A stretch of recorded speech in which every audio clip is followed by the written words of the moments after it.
Okay, I went fishing yesterday, caught some nice and delicious red breast sunfish on my fly rod. I'm gonna make a stone scaler to scale the fish. I've done this before. I'm just gonna try a couple different types of flint, chert, obsidian, whatever, and see which one kind of works the best. Real quick video here, not gonna spend a lot of time on it, but these are delicious, man. I'm telling you, I love these fish. Fillet, key meat, whoo. But let's make a fish scaler. Okay, I got this piece of Flint River. I would almost guarantee these things have been used to scale fish in the past because of, you know, in the southeast here, fish was a very, very important part of people's diets way back. And this was a highly used flint, chert, whatever you want to call it. I'm just gonna make it where it's comfortable to hold. Maybe put a little serrations in it. Nothing fancy. Nothing at all fancy. Less than fancy. Okay, this will be my handle. I'm just gonna smooth this side up where it'll be more comfortable. You know, you find stuff like this, old tools like this, and they wasn't made, you know, with real precision. Guess what? They no need to waste energy on a fish scaler. Okay, I'm gonna put some little serrations in it with this piece of bone. We'll do a couple other pieces of different type of stone and see which ones I like best, you know. But I've done this before and scaled fish with flint, but you know, I think most of the fish back then threw up on the coals was probably cooked in their skin without scaling, but I would imagine this was done at times. But anyway, I'm doing it, so here we are. We got some dacite, not from this area. I kind of like to hold it and see what may be the best grip here. Just quickie tools, man. I mean, I'm sure that a lot of the tools we find today were just quickie tools because it made sense. Why waste all that energy and time on something as simple as this? A real super sharp edge probably ain't even necessary. Put a little serrations in here.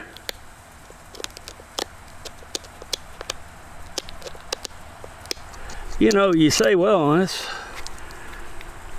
it's not a fluted Clovis. No, but it would have been an everyday tool that somebody might have made and used, which would be, you know, you're not going to use a fluted Clovis to clean fish. Well, you could, I guess, but after thinking about that a second, yeah, I think you could. But I mean, what's the point? And yeah, I believe Clovis people probably eat fish. I mean, I know they did. People eat whatever they could get. It wasn't just giant animals, you know. People would eat whatever was edible and would keep you alive. Okay, a man during the Paleo period never eat a rabbit. That only makes sense, right? Okay, I got some of this Texas stuff here. Knock something out of it real quick. Got to see how I want to hold it. That seems pretty good to knock all this off.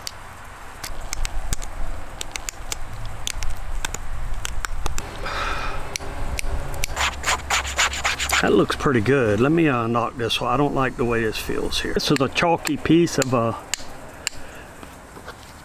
Edwards stuff from Texas. Not high quality, but it still make a tool, you know what I mean?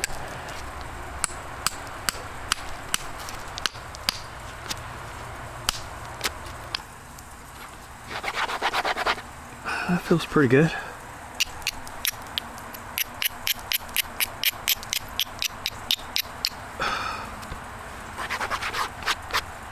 Maybe for smaller areas, a little smaller tool, have a stone handle. You could always take a piece of leather and wrap around it if you'd had a bunch of fish to clean. Looks like a fish. It's kind of shaped like a fish. Little bit of serrations to grab the scales a little bit, that's all. I think that works good. Yeah, that's pretty good right there. I'm not going to serrate that one. I'm going to leave that straight edge and just see how that works. I've got this one's like a prismatic blade out of Briar Creek Chert. I don't know. Same thing, I'm just going to blunt up the handle part. And this is Briar Creek from the river, which is full of the kind of fish that I'm cleaning right now. So, yeah, this kind of fits the subject matter here. Like I said, I can tell how well it's scraping by looking at it lift up the hide on my pad here, my leather pad. I don't know if I need this one, but might as well. Let me see.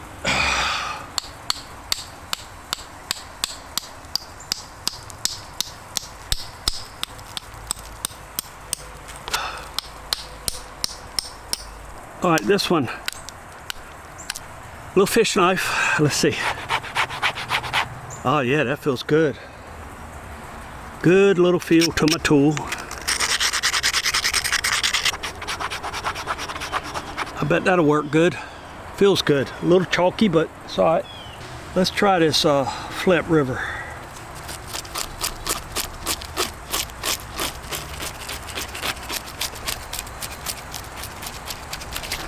I don't think the Flint River is going to dull very quickly. I'm thinking about leaving the heads on these fish so I don't lose any meat. I really don't like wasting meat on fish, but well, the Flint River, a very good fish scraper. The fish-shaped fish scraper. This is Edwards Flint. You know, and it's not really the flint type, it's the shape of the tool more than anything. But this one, I just stuck myself. This one doesn't seem to be as good as the Flint River one I just used. It's working fine, but it's still a little uncomfortable in the hand.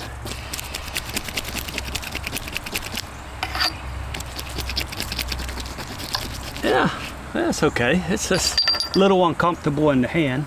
I think what you need though, you do need a little length to get your hands away from those spines. And obviously you're gonna need a really sharp piece to gut. You know, I've taken these and leave the scales on them and just put them on the hot coals and cook them, and then when they're done, twist the head out and all the intestines come out together. It's really simple and cooks your meat nice, smoky little smoky flavor to your meat, just a little bit of salt. Man, that's, yeah, the smaller fish have smaller scales, so naturally they're gonna be easier to scale. Some Briar Creek. I don't know how I designed this thing. Maybe that way. Ah, that's good. That's real good. But it's a little bit smaller fish, and scales are easier.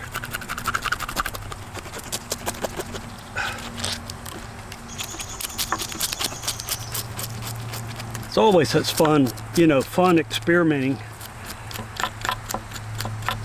And you know what you can do, you know what you can't do if you experiment. You know what's workable and what's best.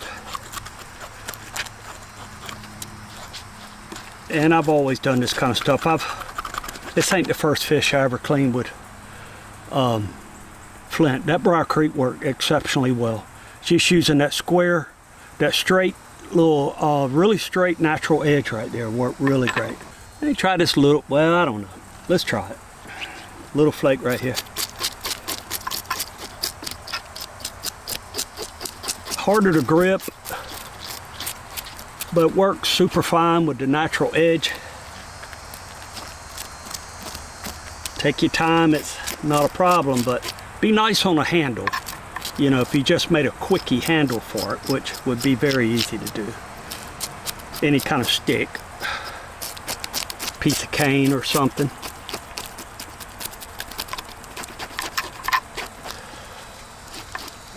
But yeah, that works pretty good. Real good, in fact. You don't have to serrate this stuff. You just really just need a good, fresh, broken edge. All right, that worked really great. That's just like a prismatic blade type thing that I did nothing to but just kind of round this off where it wouldn't dig into the fish. Let's wrap this up. Obsidian, all of it works exceptionally well. The only thing I've learned is, bigger piece of flint, and where you can grip it, or maybe a handle on a big prismatic blade. I think that would be about as good as it gets. One of them things. And I ain't really wild about that belly meat right in there. If there's any toxins in the water, it usually around that belly fat is where where they accumulate. So you got to kind of pay attention to that in the modern world here, unfortunately. Yeah, there we go. Okay, I'm just gonna pull out this little bit of belly, pull out the gills. Always kind of just take my finger and rub down inside of the fish, and there we go. He's clean, ready to go, ready to cook. You can take a stick and push one in and out the other side. I've done that before, but you can pop them out that way. You see, we got us a nice little clean fish here.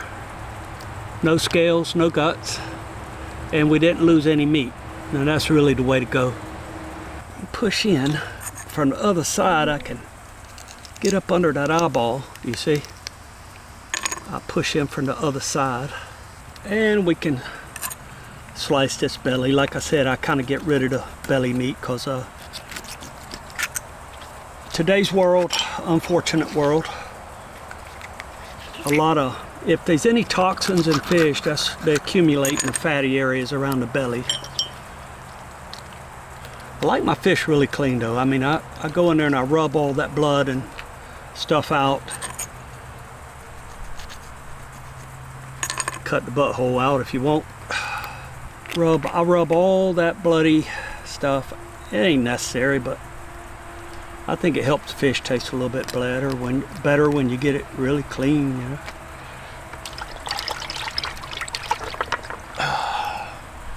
There we go. I think that's we wasted nothing cleaning it with stone tools, and we've wasted no meat around the head.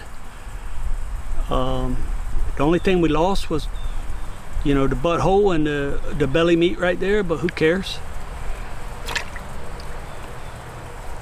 All right.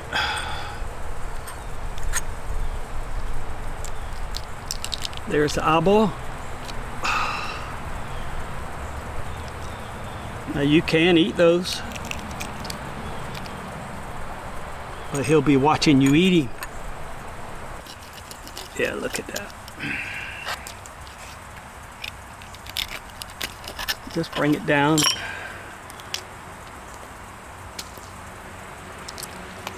Pull the guts out. Any kind of blood. That's just an oddball knife. And there you go, man.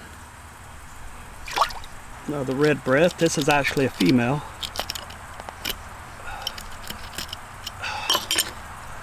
If you worry about slipping with the blades, you could wrap a piece of leather around it. I'm just reckless. But I do like to get the blood clots out of the fish, but you see, I mean, he's clean. We still got his eyeballs. We'll punch them out right here. Looks like bear trauma with a saltwater fish when you punch them eyeballs out. All right. Let's go in there and push them out.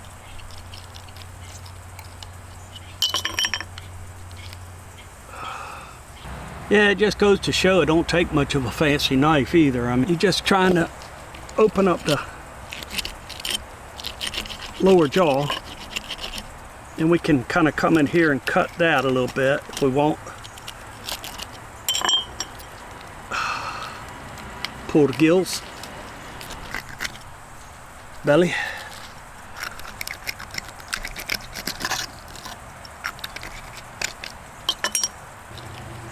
Punch his eyes.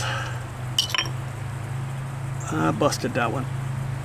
It's better if you have a stick to push through there. My finger ain't really going through there that easily, but you see how I push it out with my finger and remove everything out of the way. That obsidian will get you. And there we go. Okay, from start to finish, let's see how quick we can do one. Got a little bit more mass on this piece of stone so I can scrape, get my finger away from the fins. Seems to be working super good. Briar Creek. Scrape him up really good.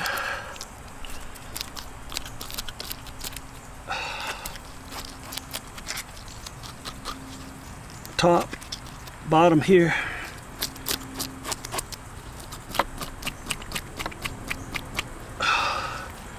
This meaty area around the head, good. Get it good.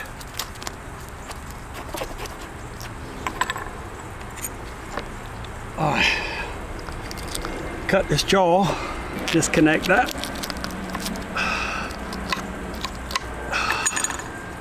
Get the gills out. Come down the belly.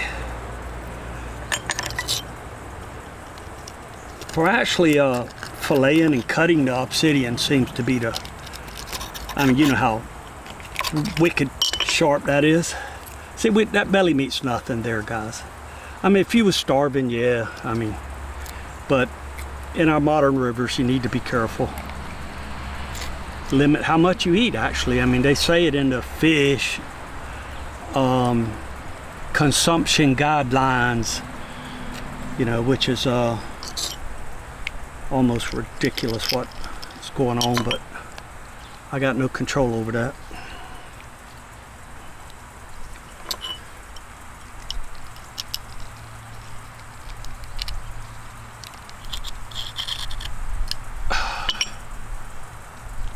And there we go.